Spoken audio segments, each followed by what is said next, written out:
cuarto paso. Sin miedo hicimos un minucioso inventario moral de nosotros mismos.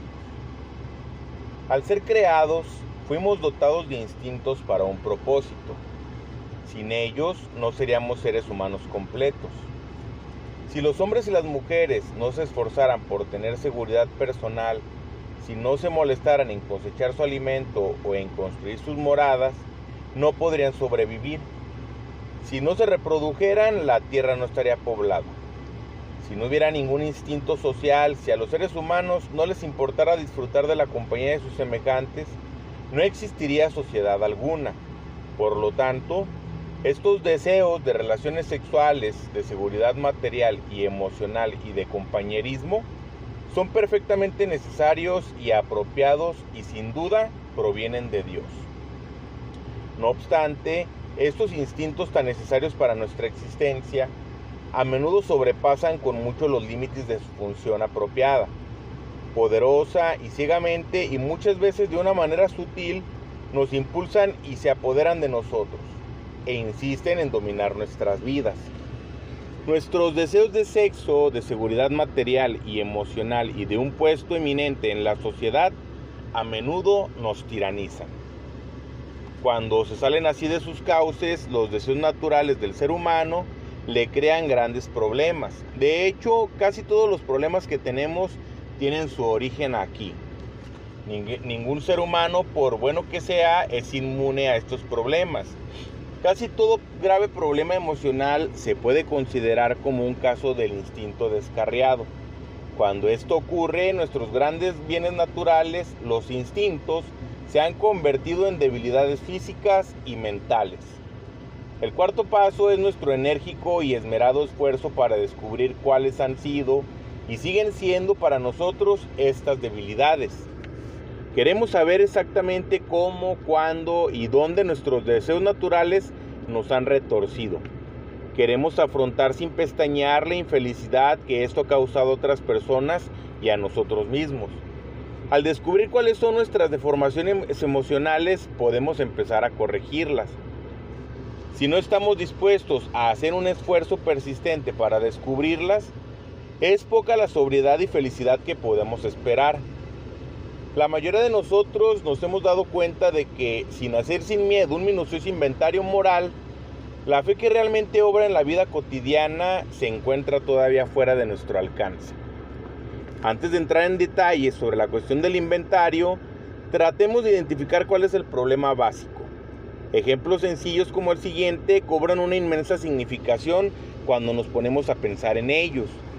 Supongamos que una persona antepone el deseo sexual a todo lo demás. En tal caso, este instinto imperioso puede destruir sus posibilidades de lograr la seguridad material y emocional, así como de mantener su posición social en la comunidad. Otra persona puede estar tan obsesionada por la seguridad económica que el único que quiere es acumular dinero. Puede llegar al extremo de convertirse en un avaro o incluso un solitario que se aísla de su familia y sus amigos. Pero la búsqueda de la seguridad no siempre se expresa en términos de dinero. Muy a menudo vemos a un ser humano lleno de temores insistir en depender totalmente de la orientación y protección de otra persona más fuerte. El débil, al rehusar cumplir con las responsabilidades de la vida con sus propios recursos, nunca alcanza la madurez.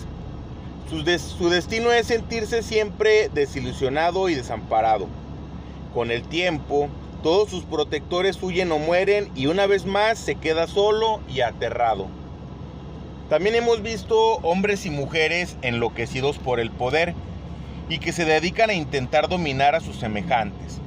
A menudo estas personas tiran por la borda cualquier oportunidad de tener una seguridad legítima y una vida familiar feliz. Siempre que un ser humano se convierte en un campo de batalla de sus propios instintos, no podrá conocer la paz. Pero los peligros no terminan aquí. Cada vez que una persona impone en otros sus irrazonables instintos, la consecuencia es la infelicidad. Si en su búsqueda de la riqueza pisotea a la gente que se encuentra en su camino, es probable que vaya a suscitar la ira, los celos y la venganza. Si el instinto sexual se desboca, habrá una conmoción similar. Exigir demasiada atención, protección y amor a otra gente solo puede incitar en los mismos protectores la repulsión y la dominación, dos emociones tan malsanas como las exigencias que la provocaron. Cuando los deseos de conseguir prestigio personal llegan a ser incontrolables, ya sea en el círculo de amigos o en la mesa de conferencias internacionales, siempre hay algunas personas que sufren y a menudo se rebelan. Este choque de los instintos puede producir desde un frío desaire hasta una revolución violenta. De esta manera nos ponemos en conflicto no solamente con nosotros mismos, sino con otras personas que también como nosotros tienen instintos. Más que ninguna otra persona, el alcohólico debiera darse cuenta de que sus instintos desbocados son la causa fundamental de su forma destructiva de beber. Hemos bebido para ahogar el temor, la frustración y la depresión. Hemos bebido para escapar de los sentimientos de culpabilidad ocasionados por las pasiones. Y luego hemos vuelto a beber para reavivar esas pasiones. Hemos bebido por pura vanagloria, para poder disfrutar mejor nuestros descabellados sueños de pompa y poderío. No es muy grato contemplar esta perversa enfermedad del alma. Los instintos desbocados se resisten a ser analizados. En cuanto intentamos hacer un serio esfuerzo por examinarlos, es probable que suframos alguna reacción desagradable. Si por temperamento tendemos al lado depresivo, es probable que nos veamos inundados en un sentimiento de culpabilidad y de odio hacia nosotros mismos. Nos sumimos en ese pantano sucio del que a menudo sacamos un placer perverso y doloroso. Al entregarnos mórbidamente a esta actividad melancólica, puede que nos hundamos en la desesperación hasta el punto de que solo el olvido nos parece la única solución posible. En este punto, por supuesto, hemos perdido toda perspectiva y por lo tanto la auténtica humildad, porque esto es la otra cara del orgullo. No es en absoluto un inventario moral. Es el mismo proceso que muy a menudo ha llevado a la persona depresiva a la botella y a la extinción. Sin embargo, si por naturaleza nos inclinamos hacia la hipocresía o la grandiosidad, nuestra reacción será la opuesta. Nos sentiremos ofendidos por el inventario sugerido de Alcohólicos Anónimos. Sin duda, aludiremos con orgullo a la vida virtuosa que creíamos haber llevado antes de que la botella nos derrotara. Insistiremos que nuestros graves defectos de carácter, si es que creemos tener alguno, han sido causados principalmente por haber bebido en exceso. Siendo este el caso, creemos que lo que se deriva lógicamente es que la sobriedad es la única meta que tenemos que intentar lograr. Creemos que tan pronto como dejemos el alcohol, nuestro buen carácter renacerá. Si siempre habíamos sido buenas personas, excepto por nuestra manera de beber, ¿qué necesidad tenemos de hacer un inventario moral ahora que estamos sobrios? También nos agarramos a otra magnífica excusa para evitar el inventario. Exclamamos que nuestros problemas e inquietudes actuales están causados por el comportamiento de otra gente, que realmente necesita hacer un inventario moral. Creemos firmemente que si solo nos trataran mejor, no tendríamos ningún problema. Por lo tanto, creemos que nuestra indignación está justificada y es razonable, que nuestros resentimientos son bien apropiados. Nosotros no somos los culpables, son ellos. En esta etapa del inventario, nuestros padrinos vienen a rescatarnos. Pueden hacer esto porque son los portadores de la experiencia comprobada de Alcohólicos Anónimos con el cuarto paso. Consuelan a la persona melancólica, primero demostrándole que no es un caso extraño ni diferente, que probablemente sus defectos de carácter no son ni más numerosos ni peores de cualquier otro miembro de Alcohólicos Anónimos. El padrino demuestra esto rápidamente, hablando abierta y francamente y sin exhibicionismo acerca de sus propios defectos, algunos antiguos y otros actuales. Este inventario sereno y a la vez realista es inmensamente tranquilizador.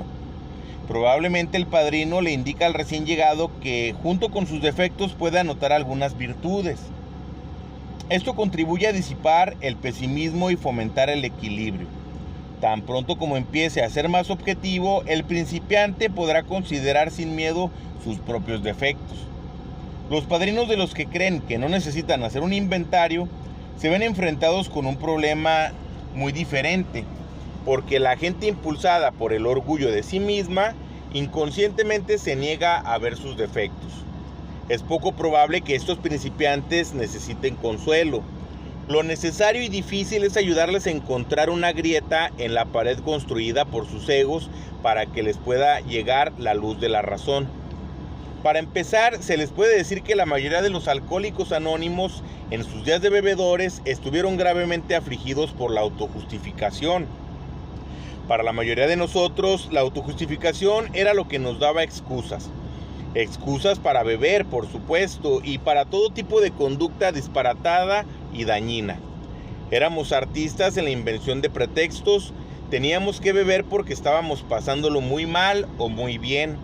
Teníamos que beber porque nuestros hogares nos agobiaban con amor o porque no recibíamos amor alguno. Teníamos que beber porque en nuestros trabajos teníamos un gran éxito o porque habíamos fracasado. Teníamos que beber porque nuestro país había ganado una guerra o perdido la paz. Y así fue ad infinitum. Creíamos que las circunstancias nos impulsaban a beber y cuando habíamos intentado corregir estas circunstancias, al ver que no podíamos, al hacerlo a nuestra plena satisfacción, empezamos a beber de forma desenfrenada y nos convertimos en alcohólicos. Nunca se nos ocurrió pensar que nosotros éramos quienes teníamos que cambiar para ajustarnos a las circunstancias fueran cuales fueran. Pero en Alcohólicos Anónimos poco a poco llegamos a darnos cuenta de que teníamos que hacer algo al respecto a nuestros resentimientos vengativos, nuestra autoconmiseración y nuestro poco merecido orgullo.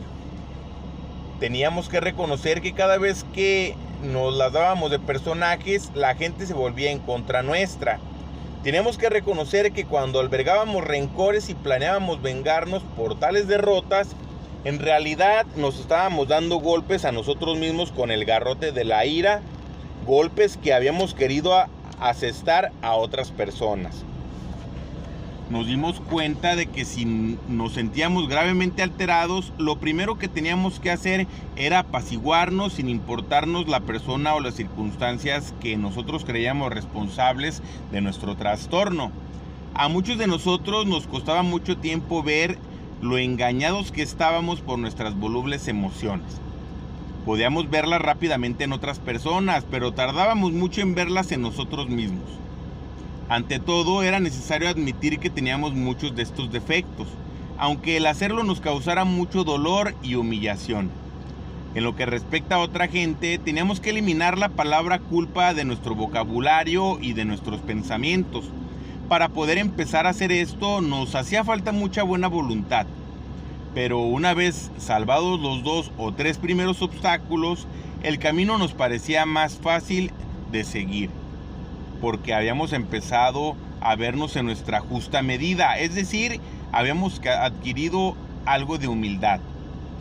Claro está que la persona depresiva y la persona agresiva y orgullosa son extremos de la gama de las personalidades humanas y son tipos que abundan tanto en Alcohólicos Anónimos como en el mundo exterior.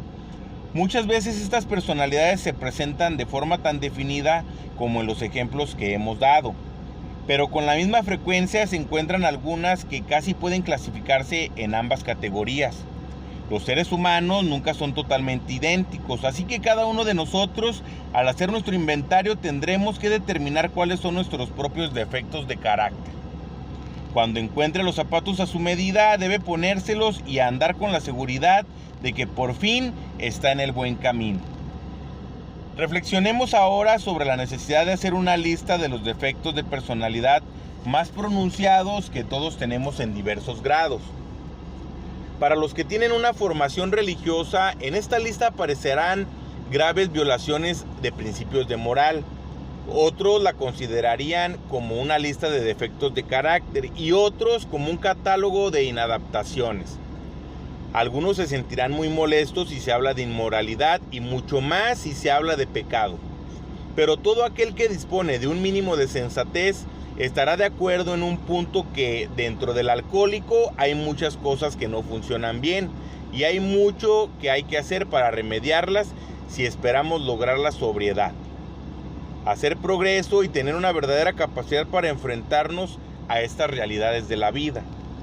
Para evitar caer en la confusión discutiendo sobre los nombres que se deben dar a estos defectos, utilicemos una lista universalmente aceptada de las principales flaquezas humanas, los 7 pecados capitales: soberbia, avaricia, lujuria, ira, gula, envidia y pereza.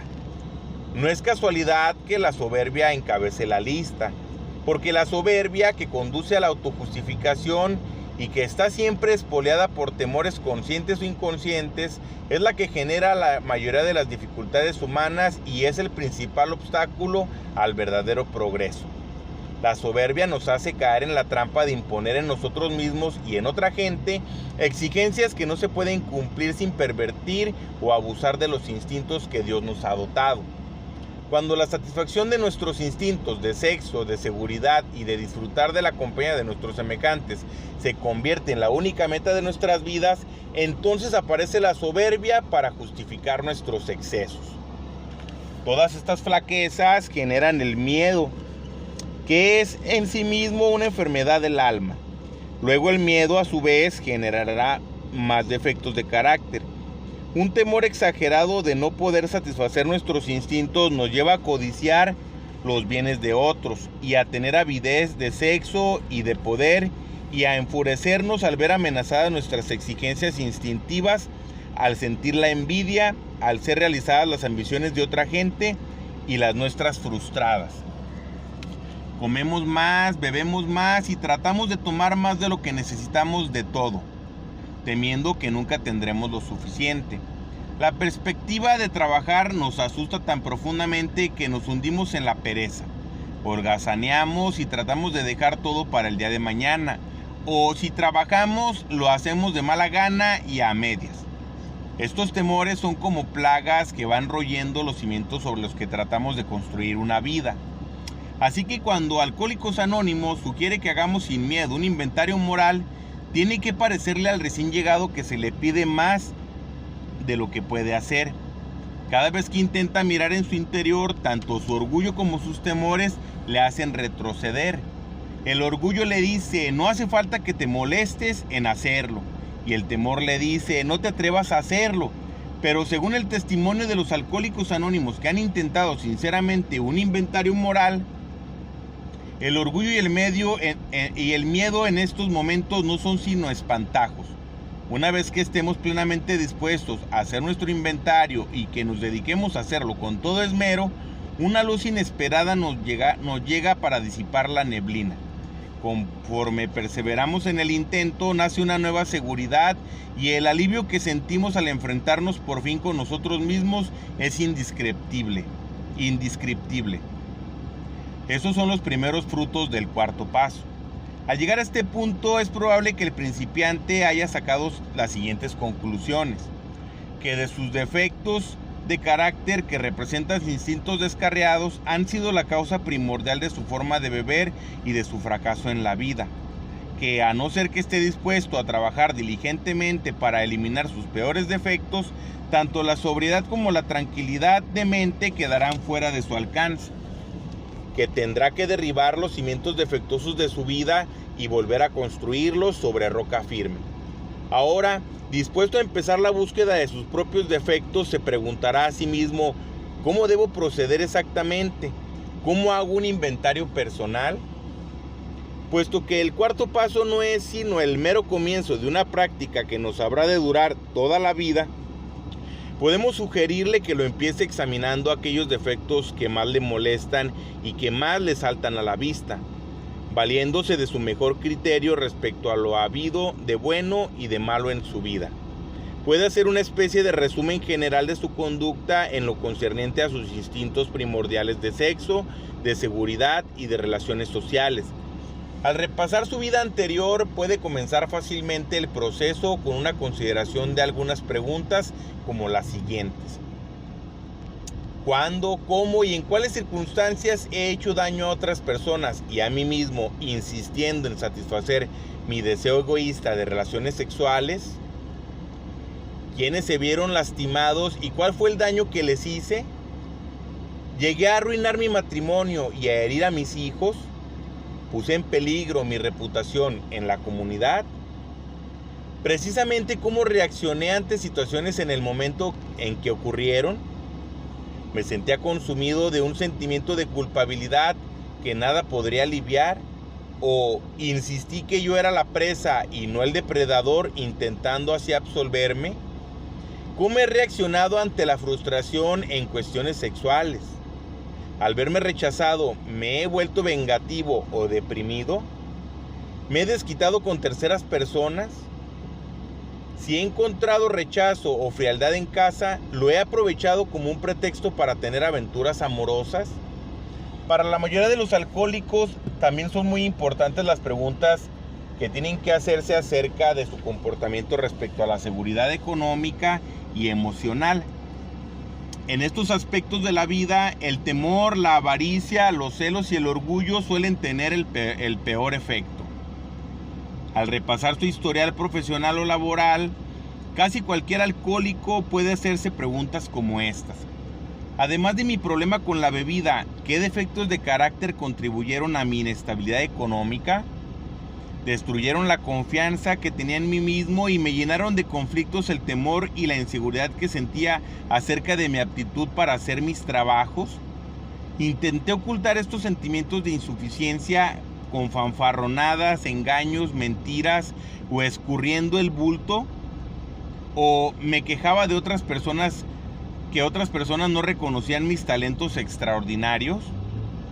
Me sobreestimaba a mí mismo y hacía el papel de personaje importante. Traicionaba a mis colegas y compañeros de trabajo a causa de mi ambición tan desmedida, a mi falta de principios. Derrochaba el dinero para aparentar. Pedía dinero prestado imprudentemente sin importarme si lo podía devolver o no. Era tacaño, negándome a mantener a mi familia debidamente. Escatimaba gastos en mis tratos comerciales de forma poco honrada. Y los intentos para ganar dinero fácil y rápidamente en el mercado de valores y las carreras de caballos. Naturalmente, muchas de esas preguntas se aplican igualmente a las mujeres de negocios en Alcohólicos Anónimos. Pero el ama de casa alcohólica también puede causar la inseguridad económica de la familia. Puede falsear las cuentas de crédito, manipular el presupuesto para comida, pasar las tardes jugándose el dinero y cargar de deudas a su marido con su irresponsabilidad de derroche y despilfarro. Pero todos los alcohólicos que han perdido sus trabajos, sus familias y sus amigos a causa de la bebida tendrán que examinarse despiadadamente a sí mismos para determinar cómo sus propios defectos de personalidad han demolido su seguridad. Los síntomas más comunes de la inseguridad emocional son la ansiedad, la ira, la autocompasión y la depresión. Estas se originan en causas que a veces parecen estar dentro de nosotros y otras veces parecen ser externas. Para hacer un inventario al respecto, debemos considerar cuidadosamente las relaciones personales que constante o periódicamente nos han ocasionado problemas. Se debe de tener en cuenta que este tipo de inseguridad se suele presentar en cualquier ocasión en que los instintos se ven amenazados. Las preguntas encaminadas a aclarar este asunto pueden ser así: fijándome tanto en el pasado como en el presente, ¿cuáles situaciones sexuales me han producido sensaciones de inquietud, amargura, frustración o depresión? Considerando imparcialmente cada situación, ¿puedo ver dónde yo he tenido la culpa? ¿Me asediaban estas perplejidades debido a mi egoísmo y mis exigencias exageradas? ¿O si mi trastorno parecía ser provocado por el comportamiento de otras personas? ¿Por qué carezco de la capacidad para aceptar las circunstancias que no puedo cambiar? Estas son las preguntas básicas que pueden revelar el origen de mi desasosiego e indicar si tengo la posibilidad de cambiar mi propia conducta para así adaptarme serenamente a la autodisciplina. Supongamos que la inseguridad económica suscita constantemente estos mismos sentimientos. Puedo preguntarme a mí mismo hasta qué punto mis propios errores han nutrido las inquietudes que me van carcomiendo. Y si las acciones de otra gente forman parte de la causa, ¿qué puedo hacer al respecto? Y si no puedo cambiar las circunstancias actuales, ¿Estoy dispuesto a tomar las medidas necesarias para adaptar mi vida a estas circunstancias? Estas preguntas y otras muchas que se nos ocurrirán según el caso particular contribuirán a descubrir las causas fundamentales. Pero nuestras relaciones torcidas con nuestra familia, nuestros amigos y la sociedad en general son las que nos han causado el mayor sufrimiento a muchos de nosotros. Hemos sido especialmente estúpidos y tercos en este aspecto. El hecho fundamental que nos hemos negado a reconocer es nuestra incapacidad para sostener una relación equilibrada con otro ser humano. Nuestra egomanía nos crea dos escollos desastrosos. O bien insistimos en dominar a la gente que conocemos o dependemos excesivamente de ellos. Si nos apoyamos demasiado en otras personas, tarde o temprano nos fallarán, porque también son seres humanos y les resultará imposible satisfacer nuestras continuas exigencias. Así alimentada nuestra inseguridad va haciéndose cada vez más acusada. Si acostumbramos a intentar manipular a otros para que se adapten a nuestros deseos obstinados, ellos se rebelan y no se resisten con todas sus fuerzas. Entonces nos sentimos heridos, nos vemos afligidos de una especie de manía persecutoria y el deseo de vengarnos. Al redoblar nuestros esfuerzos para dominar y seguir fracasando en este intento, nuestro sufrimiento llega a ser agudo y constante. Nunca hemos intentado ser un miembro de la familia, un amigo entre los amigos, un trabajador entre trabajadores y un miembro útil en la sociedad. Siempre hemos luchado por destacarnos del montón o por escondernos. Este comportamiento egoísta nos impedía tener una relación equilibrada con cualquier persona a nuestro alrededor. No teníamos la menor comprensión de lo que es la auténtica hermandad. Algunos podrán reparos a muchas de las preguntas formuladas porque creen que sus propios defectos de carácter no eran de tanta envergadura. A estas personas se les puede sugerir que un examen concienzudo probablemente sacará a relucir esos mismos defectos a los que se referían las preguntas molestas, ya que vista superficialmente nuestra historia no parece ser tan mala. A menudo nos asombramos al descubrir que así parece porque hemos enterrado estos defectos de carácter bajo gruesas capas de autojustificación. Sean cuales sean estos defectos emboscados, nos han tendido la trampa que acabó por llevarnos al alcoholismo y la infelicidad. Por lo tanto, al hacer nuestro inventario, la palabra clave es minuciosidad. Para tal fin es aconsejable poner en escrito nuestras preguntas y respuestas. Nos ayudará a pensar con claridad y a evaluar nuestra conducta con sinceridad. Será la primera muestra palpable de que estamos completamente dispuestos a seguir adelante. Esta es la lectura del cuarto paso. Pido una disculpa por los errores en la narración y les deseo felices 24 horas. Gracias.